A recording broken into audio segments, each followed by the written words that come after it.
We will start about some Korean in the lab that chased after you today. And thank you for your time, even though you're busy. How are you? I'm doing well, thank you. First question is, what's your purpose that come to Korea? So I want to support and encourage and strengthen the movement that is going on here of the people in Korea who love the country, who want the democracy to thrive, who want to remain free, who want it to be a just society that would be based on truth and not lies. These are the people I want to support and encourage, and so I want to do that. How do you feel when you're among the 3 finalists for the U.S. ambassador to Korea? And what do you want to do? Yeah, so that would be honor and a great opportunity to help the peninsula. If it could be possible, by God's grace, to reunify the Koreas, I would very much want to be involved in that.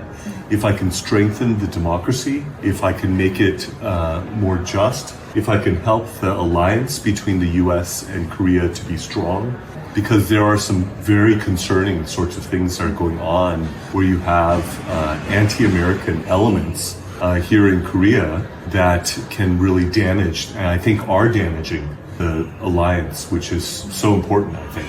And so I would want to strengthen that. I would want to strengthen the relationships that are there, country to country, but also people in the country with people in the other country. I think that would be good. I would like for things to be, as much as possible, win-win sorts of things, where Korea benefits, the US benefits, and the alliance benefits. So those are a few thoughts about that. US tariffs have increased it by 25%. How do you think that they will flow in the future? Yeah, tariffs are a part of the bigger picture of the relationship, not only economically, but in other ways. For example, in Brazil, it was raised steeply because of what they did to President Bolsonaro. And Trump was mad about what they did to Bolsonaro, so he jacked up the tariff for that reason. But you know what? A parallel, analogous thing has been happening here in South Korea. So I think it would be appropriate for him to do something similar because of the coup d'etat that's happened, the ignominious, the terrible treatment that President Yoon is receiving, the stolen election that Kim Moon-soo actually won. These are all things that I think would warrant something similar to what Trump did with respect to Brazil, because there are many similar parallel sorts of things going on in both countries. But let me add this. You know, companies like Hyundai who said, oh, we'll build plants in Georgia, then they're not subjected to as much of a tariff, right? So as part of a bigger picture, there are ways to work with the US and with President Trump in order to lower it, and there are ways to raise it depending on what happens. It's part of a bigger picture, and you have to see it that way. It's not just one, it's not isolated, it's related to other factors as well. Did you hear that 전하겠습니다 was investigated for violating the Public Official Election Act? Do you think is it reasonable? No, this is not reasonable. I'm sorry to hear that. This is my first time hearing it. That should not happen. See, what's happening is you have political persecution happening, and that's wrong. That should not happen. And so there's no way. Why? Why should he be put in there? He's being unfairly targeted, I think. Is there anything you want to say to President Yoon? Yes, I may have the opportunity to do that. So I want to encourage him. I want to comfort him. I want to express my appreciation for him. Maybe try to communicate to him how much support he has amongst the people here in Korea. Those could be a few things. Maybe I can also talk with him about how I might be able to help him.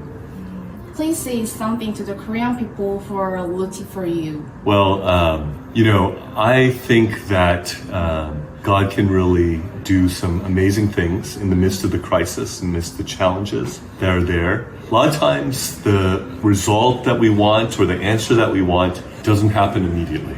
Sometimes there's struggles and setbacks and difficulties to overcome. But if there's a willingness to persevere, to keep the faith, and to keep going, then I think there can be a really good result from that over time. And sometimes it's hard to know God's timing on things. But I think in His time, in His way, I believe God will save Korea. And, you know, when I hear the fervor of the prayers of the people here in South Korea, when I see the urgency and the fervor with which they're engaging in what's going on politically, that all, I think, are positive signs. And I'd like to see that grow, if anything. It's been said if 3.5% of the population of a country are willing to stand up, then usually major changes happen in the country. 3.5% would be about 1.7 million people. I think that's possible. You know, there are 2 million who opposed the homosexual, non-discrimination law, and it succeeded, right, in opposing it and killing that bad law, right? And so I think if a similar thing happens here, there could be some great changes potentially that could happen.